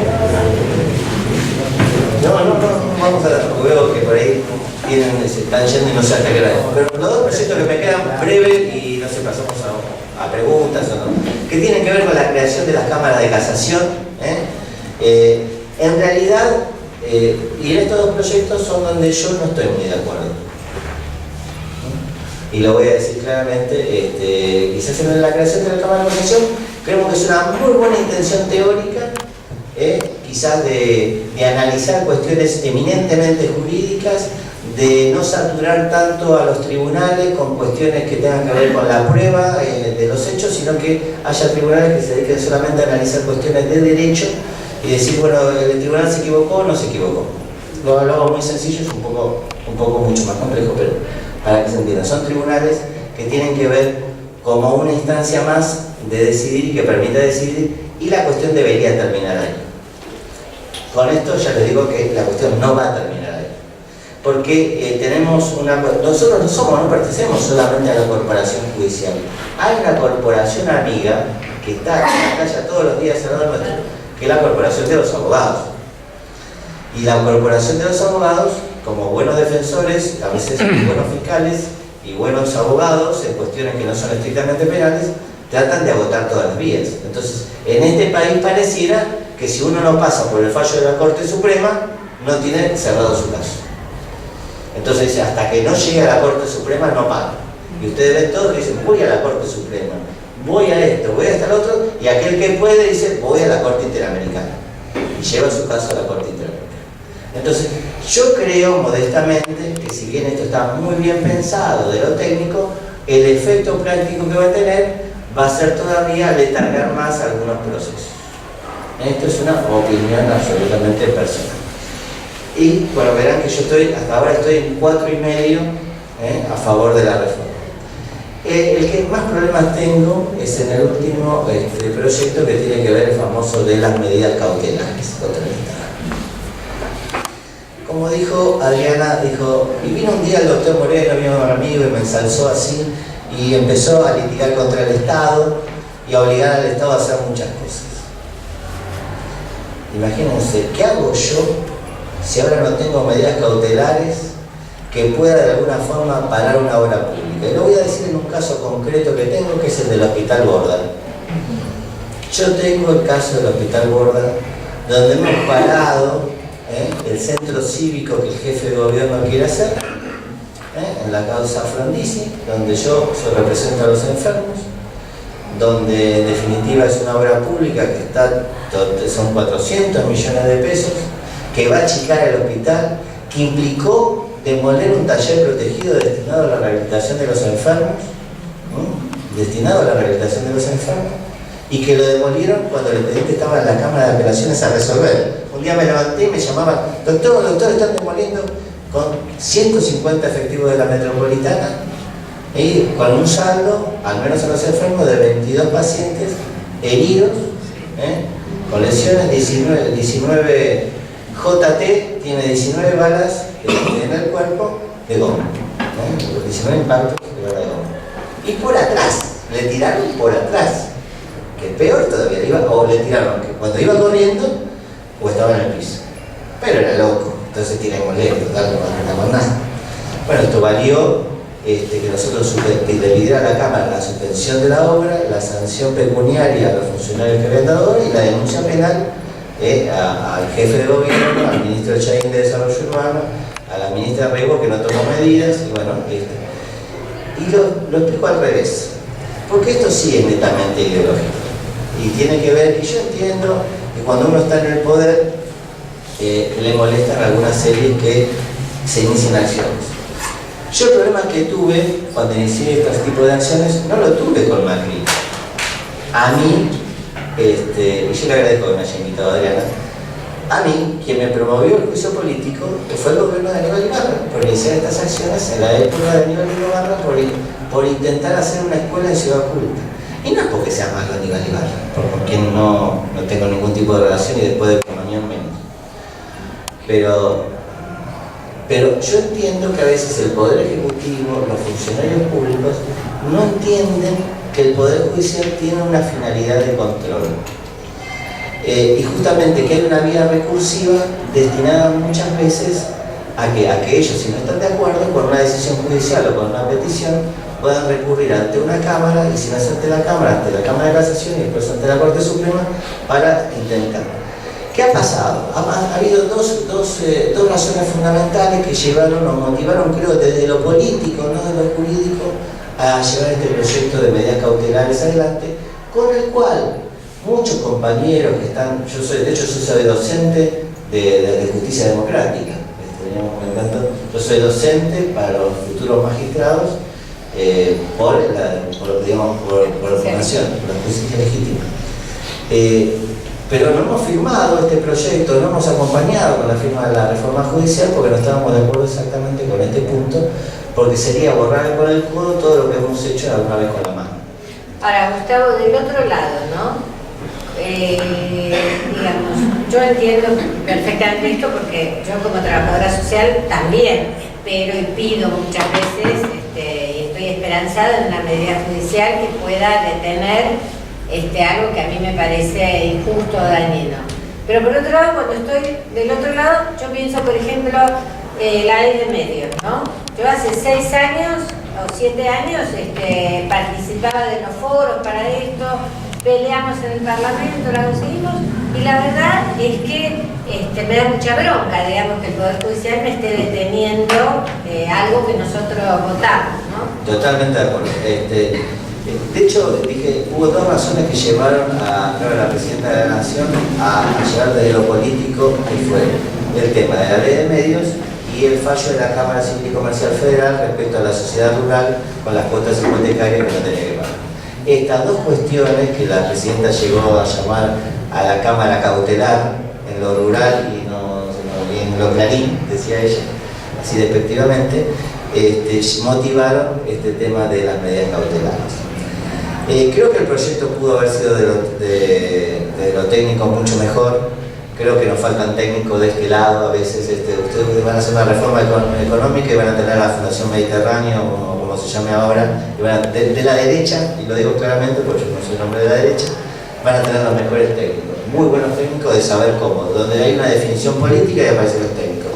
Del sector, por decirlo así, global, nacional y popular, vamos a tener buenas definiciones políticas, pero muchas veces nos faltan los técnicos. Creo que esto es un error técnico. Y por otro lado, me parece que es un error de tiempo político, porque quizás había otras formas de solucionar esto, ¿no? Comparto la intencionalidad, y creo que y voy a decir, la ley de medios es una de las mejores leyes que está pergeñada legislativamente en su texto, en su forma, a dónde apunta la democratización de los medios, que el Estado no se va a quedar con todo. Esto es una cuestión que mete clarín porque la gente no se pone a leer la ley. Pero lo cierto es que me parece que ha sido una solución que de perdurar esta restricción a las medidas cautelares y repetirse en las provincias puede tener un impacto como el que dijimos ahora. No podríamos parar una obra pública como la del Hospital Borda pues, con una medida cautelar como la paramos, ¿no? Es un poco este resumen. Yo les agradezco muchísimo estar acá, estuve como 1 hora y media y estoy abierto a las preguntas y muchas gracias por escucharme. No, pero...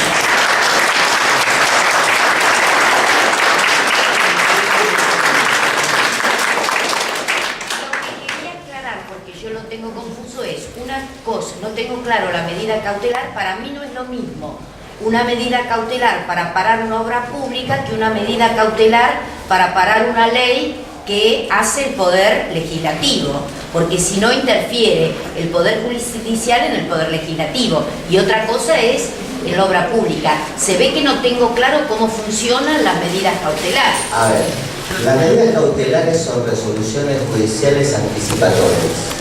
Es decir, tienen determinados requisitos. Uno dice, bueno, para que lo vean en el bolsillo propio, a mí me debe plata fulano, señor, no lo conozco, no me debe. Es cierto. Pero yo digo, se va a insolventar. Yo sé que se va a insolventar porque le va a pasar todos los bienes a la concubina, no están casados, se lo pasa al hijo. Entonces, por las dudas, le planteo un embargo a todos los bienes que tiene ahora, cosa que cuando yo termine el juicio tenga de dónde cobrarlo. ¿Se entendió? Bueno, eso es una cautelar. Entonces, una cautelar es una resolución que anticipa que uno tiene más o menos derecho como para decir, sí, no, la deuda está, el señor presentó los pagarés, si le pagaron o no, que es una cuestión de prueba y que él se defienda, pero los pagarés los tiene. Bueno, en definitiva, por eso le vamos a pagar la casa al señor. ¿Es una animalada decir que es un recurso de amparo? No, no es un recurso de amparo, no tiene nada que ver. Pero yo si veo que me van a jorobar en mis derechos, presento un amparo, ¿no? Puede pasar. El amparo es un tipo de juicio que puede tener una cautelar. Ahí está, por eso. Las cautelares tienen lo que se llama el buen humo, la verosimilitud del derecho, tiene otra característica, que haya un peligro en la demora. El buen humo puede ser que yo tenga los pagarés, en el ejemplo que di. El buen humo, sí, el buen humo. Es decir, que haya cierta probabilidad que yo tenga ese derecho y que me lo reconozca. Es decir, tengo los pagarés, el señor tiene que acreditar que me los pagó. Que haya peligro en la demora, que él sea insolvente. Y en todo caso una contracautela que puede decir algo que yo dé en garantía por si el juicio lo lleva a perder. Y en el caso del Estado, el otro requisito es que no se afecte el interés público. ¿Qué sería el interés público? Como me ha pasado, yo he presentado cautelares para que algún barrio lleno de chicos, como la 21-24, tenga agua potable. Barrio Escapino, no sé si uno conoce Escapino, en la zona de Soldati, para decirlo para que tengan claro, así que parece que conocen. Bueno, el barrio Escapino no tiene agua potable. Son 4 manzanas y no tiene agua potable. Y presentamos una cautelar desde la asesoría, o acompañamos a los vecinos para que tengan agua potable. Fíjense lo que estamos discutiendo. ¿El agua potable implica una acción del Estado? Obvio que sí. Bueno, esto está apelado. El gobierno de Macri apeló el agua potable en el barrio Escapino. Dice, no es que no le queremos dar agua, no nos queremos que la justicia nos imponga que le tenemos que dar agua.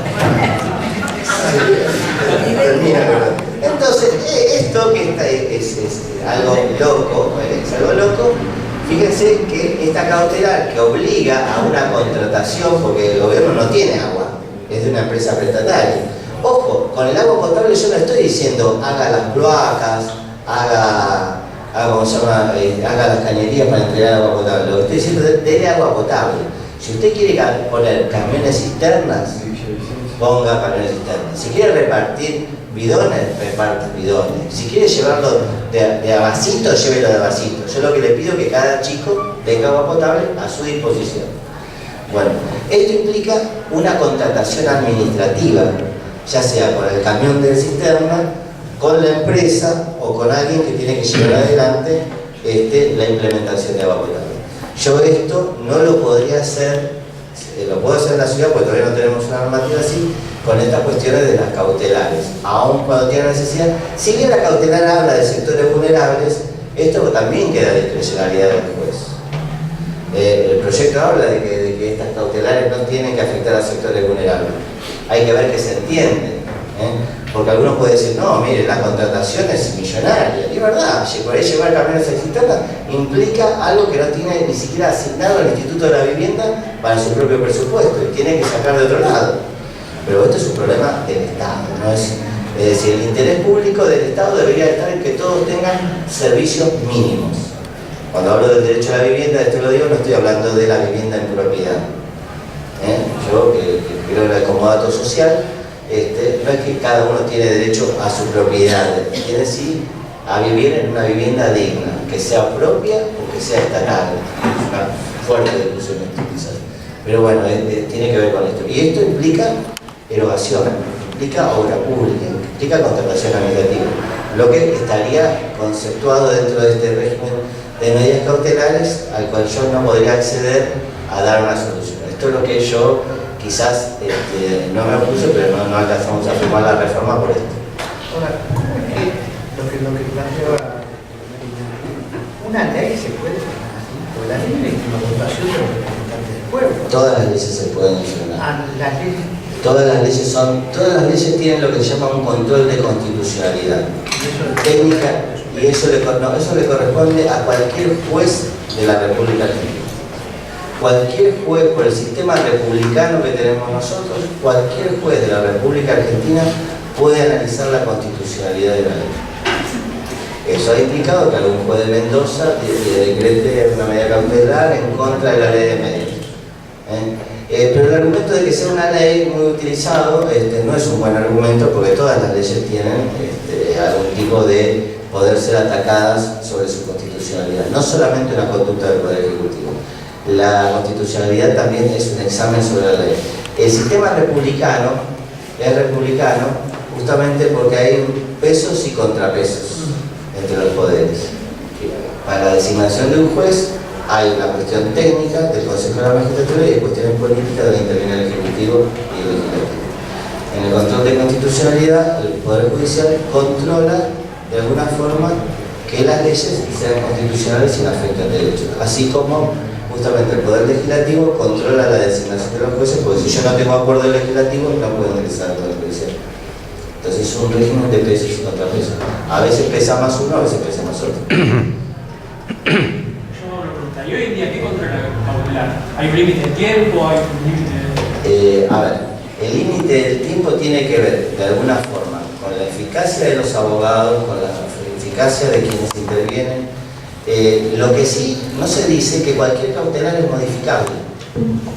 Si yo planteo una cautelar, y volviendo al mismo ejemplo de la entrega de agua potable, supongamos que el juez dispone a hacer las obras públicas, y viene el Estado y dice, no, mire, yo le voy a dar agua a los chicos, voy a poner camiones cisternas todos los días, voy a poner 2 camiones ahí en las 4 manzanas, y con eso es suficiente, y pongo un trailer sanitario para que controle la cuestión. Bueno, pido la modificación de la cautelar. Vuelvo a decir, me parece que hubo un error técnico en la precisión, y me parece que hay un error técnico, no lo quiero decir así, porque no lo conozco a fondo, en cómo se llevan los juicios adelante y cómo se defiende el Estado. El Estado siempre parece que es el bobo de la película, ya sea cuando es malo o cuando es bueno, pero siempre es el bobo de la película cuando se defiende. No hay cosas más fáciles en este país que hacer un juicio del Estado. ¿De verdad? Tardarán mucho, no se cobrarán, pero todo el mundo sabe que en bonos, en pepitos, en patatacones, vamos a cobrar en algún momento. Y si podemos pasar el invierno y tener los títulos como lo puede hacer ahí, vamos a cobrar los bonos al 100%. Hay una dimensión en esta reforma que, por lo menos nosotros, ¿no? La gente de llano, la que no está acostumbrada a hablar en términos judiciales o jurídicos, nos queda revolando nuestras mentes, que es la posibilidad de que mediante esta reforma los partidos hegemónicos, no me tengo que definir siquiera políticamente para decir esto, puedan tomar el control y utilizar mecanismos para perpetuar su poder y para acomodar la justicia a sus modelos o sus pensamientos ideológicos. ¿Qué reflexión me podría hacer al respecto? ¿Por qué sí? ¿Por qué no? ¿Por qué está bueno? ¿Por qué puede ser que sí? ¿Qué ves como no, eso no se puede hacer? ¿Está preparado? El régimen democrático es un régimen de las mayorías, sí, donde en definitiva elige la mayoría determinado proyecto, determinada línea o determinada carita que aparece en la televisión. Sí. Lo que no puede hacer la mayoría es dejar de respetar los derechos de las minorías. La gran transformación del derecho en los últimos años parece una pavada, pero es empezar a respetar derechos de la minoría. Por ejemplo, las personas discapacitadas en cuanto a la accesibilidad a un lugar. Es una minoría, hay un cupo para el empleo público que la red y la red de discapacidad viene peleando, entonces la minoría sí es una minoría, pero tienen sus derechos a estar igual. Ahora, a mí no me preocupa el tema de las mayorías, porque no siempre las mayorías son eternas, a mí, yo creo que no hay proceso político, ya es una definición política de la historia, si la historia es lineal, no circular, se repiten, que quizás muchos de los que están acá pueden hablar mucho mejor que yo. Pero en lo coyuntural no es un tema que a mí me preocupa, en tanto haya un partido elegido democráticamente y en condiciones que donde todo el que piense distinto se pueda presentar y pueda presentar sus ideas. Esto a veces es más, se da mejor, a veces se da peor, pero en realidad no es una preocupación dentro de un sistema republicano. En otros sistemas sí. ¿Alguien más? Sí, yo quería preguntar por el tema de las cautelares. Si, por ejemplo, vos que ahora se declara inconstitucional, ¿está reviendo el tema de las cautelares? No, lo que se declara inconstitucionalidad es la ley del Consejo de la Magistratura y no hay una posibilidad de revisión. Habrá un nuevo proyecto de ley distinto, se sancionará una nueva ley o de alguna otra forma conseguir un consenso o en otro momento político se llevará a cabo esto. En definitiva, hoy el tema del Consejo de la Magistratura es un tema que no va a avanzar, no es viable, pues ya lo decía la Corte Suprema. El tema de las cautelares sí está vigente. ¿Tiene que pasar un tiempo para hacer el verano? No necesariamente tiene que pasar un tiempo. Obviamente que ninguna ley igual va a pasar el mismo filtro de control de constitucionalidad, tiene que ir con la primera modificación. ¿Y lo de ingreso a la justicia cómo está eso? Y es un tema reglamentario. Como todas las cuestiones, a veces salen las leyes y no se reglamentan. ¿Qué quiere decir que se reglamenten? Que se hagan operativas, que se puedan aplicar. Y esto depende no siempre del legislativo ni del ejecutivo, sino de órganos administrativos inferiores, como que hagan la lista, como que contraten a los profesores, quién va a evaluar, que se pongan de acuerdo en esto, quién toma la evaluación, los plazos, que se abra un concurso para que todos sepan publicitariamente de alguna forma de comunicación que se pueden presentar. Esto lleva su tiempo. Lo bueno de la reforma no es la reforma en sí, es que empezamos a pensar que una corporación como el Poder Judicial se puede reformar y que hay gente que tiene ganas que se reforme. Es poco. Pero bueno, digamos, dentro de todo es un camino que hemos comenzado a andar. Sí. Y lo bueno es que está en el debate de la sociedad y que está bastante fuertemente adentro de la corporación judicial. Y que, bueno, como han picado en punta algunos personajes así más conocidos públicamente, jueces federales, camaristas, defensores y todo esto, la gente se anima un poco más a poder interpelarse y a debatir y esto. Yo creo que esto es un proceso largo, pero la verdad estoy contentísima que haya entrado una cuña ahí en todo esto, así que esperemos que sí salga. Bueno, me encanta que haber oído. ¿Alguna cuestión? ¿Preguntas? Sí, por ahí con respecto a, si me puede más o menos ayudar, con respecto a cómo se fomenta el trato del chico por ahí, un ejemplo, el Instituto Roca, que evidentemente no lo reforma, o sea, a su vez, si el chico por ahí le toca el traslado al penal, el penal tampoco menos lo reforma, y por ahí el Roca es un caldo de cultivo de cómo el chico se tiene que comportar en, no sé, la 48 de Varela. Digo, mediante el Poder Judicial o algún proyecto que tenga para la evaluación sobre el servicio penitenciario o el trato. Creo que el debate sobre la infancia judicializada, la infancia es un debate súper amplio. En tu pregunta podemos estar, creo, un día charlando de este tema. Pero mucho más, digamos, mucho más llano, porque hablar de los chicos es muy complicado. El tema es que las soluciones de la política, es decir, para a mayor estándar, este el problema de la seguridad de los chicos, ¿no? Por decirlo, porque todo el mundo está preocupado por los chicos. Por los chicos que ingresan, por los chicos que roban, los chicos que delinquen, los chicos que maltratan a los institutos. Es una cuestión de distribución de riqueza. Esto es clarísimo. Si uno lo mira en Latinoamérica, va a ver que a mayor estándar, y esto ya de política, no de definición de casos, de política judicial, en épocas de mayor distribución de riqueza, hubo menos chicos institucionalizados. ¿O qué? ¿Por qué? Porque fíjense que la mayor cantidad de los delitos adolescentes, si bien participan en delitos contra la vida ahora, que antes no se participaba tanto, siguen siendo los delitos contra la propiedad. La mayoría de los jóvenes que tenemos institucionalizados por cuestiones penales responden a sectores mayoritariamente empobrecidos. Estos sectores empobrecidos cometen delitos contra la propiedad. No estoy justificando nada. Lo que estoy marcando es un hecho objetivo, donde en definitiva el sistema condena a jóvenes que violan en la sociedad nuestra algo que tiene que ver con la propiedad. Esto es un dato de atención y en el caso, ese chico tiene que tener una sanción punitiva, si tiene mayor de 16 años. Y está bien, si en el caso particular, de alguna forma, porque nuestro Código Penal así lo establece. Ahora, si nosotros creemos que con el Código Penal vamos a solucionar esto, estamos equivocados. Que con más cárceles vamos a solucionar esto, estamos equivocados, y bajando la edad, estamos equivocados.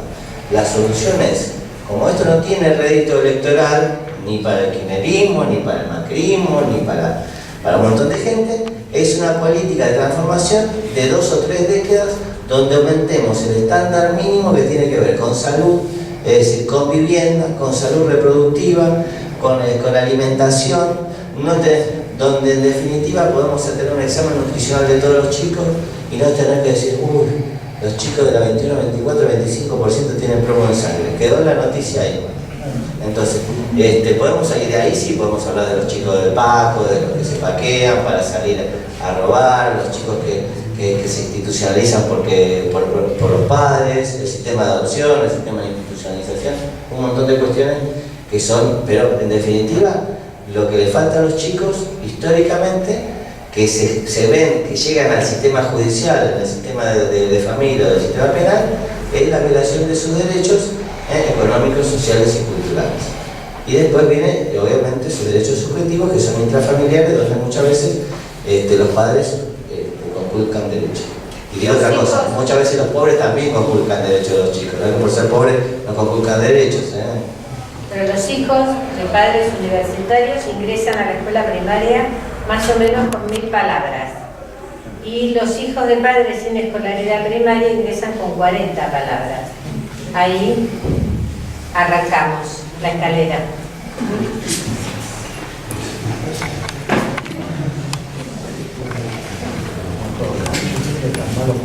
¿Alguien más tiene alguna cuestión? Si quiere pensar, alguna reflexión. En realidad vuelvo sobre la cuestión de las cautelares y la ley, porque por un lado me parecía como que el Poder Judicial tenía como cierta intromisión en el Poder Legislativo.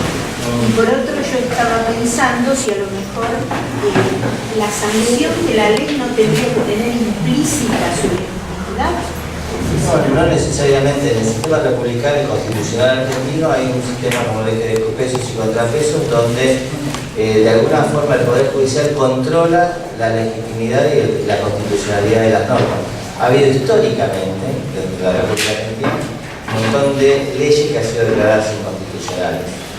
Es decir, leyes de familia, leyes laborales, leyes comerciales. En este discurso que se dio en los medios no es un discurso que asombra al mundo jurídico, cualquier ley puede ser declarada inconstitucional. Lo malo de esto es el aprovechamiento, obviamente, y los jueces participan de esto de dictar la cautelar siendo incompetentes o favoreciendo la cautelar en algunos casos. Yo no lo voy a negar. Lo que me parece es que muchas veces no se puede matar a un chancho con un tanque. Entonces el chancho, es broma. No podemos poner un tanque que después no sé cómo vamos a derribar el tanque cuando estemos del otro lado, porque esto da vuelta. Entonces, a mí me preocupa que puede ser un retroceso en la legislación progresista, esto que el día de mañana no se le pueda reclamar al Estado, porque hoy está Cristina, y por ahí algunos decimos, qué bueno. Pero, digamos, uno que tiene que mirar la política judicial un poquito más allá, dice, bueno, no podemos estar todo el tiempo, cuesta mucho entonces modificar la ley, porque se dan muchos votos para apoyar.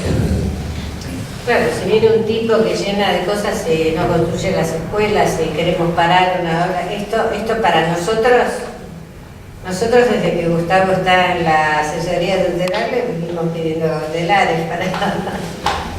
Ahora, le hago una pregunta. El proyecto de reforma del Consejo de la Magistratura fue declarado inconstitucional por la Corte Suprema. Por la Corte Suprema. ¿Y pero por qué? Porque afectaba sobre todo lo que marcó la Corte es que el sistema de los consejeros por la Constitución, en una interpretación con la que yo no estoy de acuerdo, es más, yo les voy a dejar, si quieren alguno leerlo, el fallo de la Corte. Estoy de acuerdo con el voto de Zaffaroni, que es el único que votó en contra, en cuanto que la mayoría interpretó que la Constitución no permite la elección de los miembros del Consejo de la Magistratura.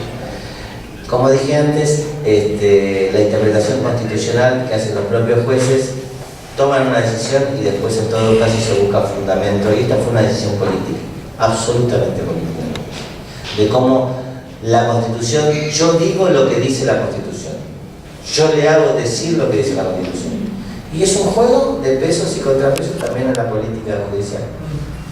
Zaffaroni opinó distinto, si hubiese sido tan grave hubiesen hecho juicio político, no, él opina exactamente que la Constitución no dice esto y que permite la elección popular. ¿Quién lo definió? Una mayoría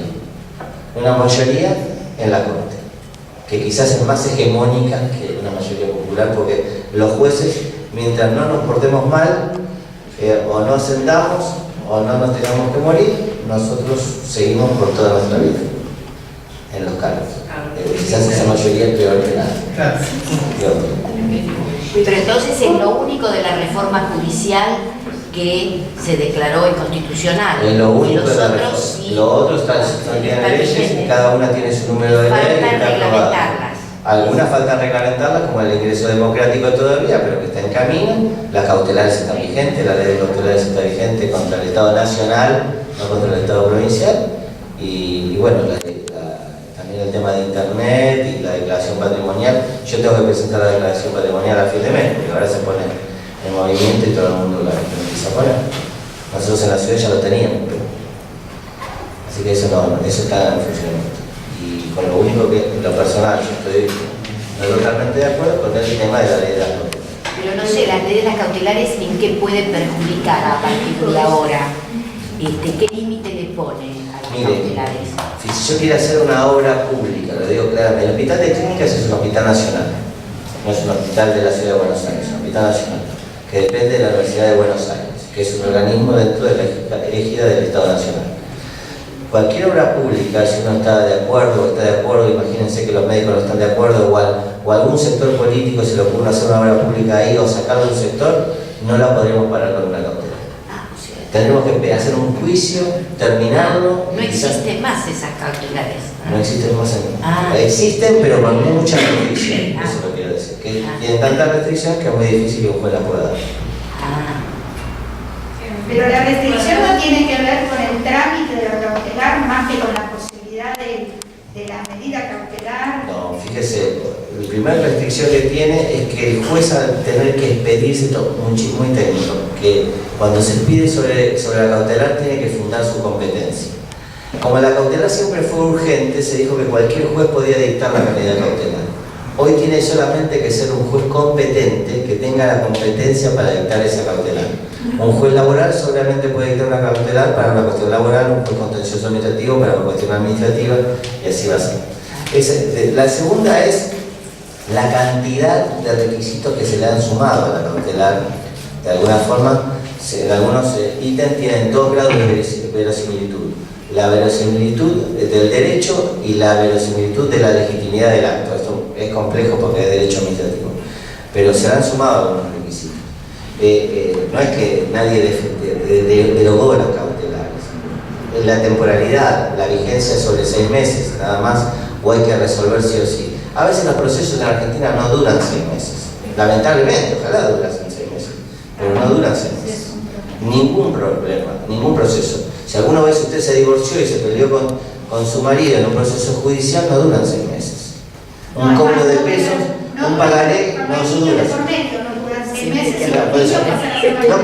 No conozco procesos judiciales que duren 6 meses, ni siquiera la declaración de insanía de una persona dura 6 meses. Entonces es como una ficción, ¿no? Pero bueno, tiene su... ¿Cómo puede afectar este cambio en las cautelares, por ejemplo, en los amparos judiciales? Mire. Qué silencio largo. A ver, yo, digamos, claro que estoy a favor de la reforma, porque si no me hacen hablar de lo que por ahí no estoy tan claro la reforma. Obviamente que puede afectar, supongamos el corralito nuevamente. Y sí, claro, es un ejemplo que se dio, que sí, es decir, si voy a hacer una demanda contra el Banco Central o contra el Banco Nación por la retención de fondos que yo tenía en un depósito fijo, en un plazo fijo, no me lo voy a tener que terminar todo el juicio para que recién me puedan restituir quizás mi dinero. Ustedes habrán visto que con el sistema de medidas cautelares mucha gente pudo recobrar anticipadamente al menos parte de su dinero. No sé si esto que le afecta muchísimo a la clase media y que fue el leitmotiv de algún medio de comunicación o de una cadena televisiva, y en cierta parte es verdad. Este es un debate y es una posición en un momento histórico también.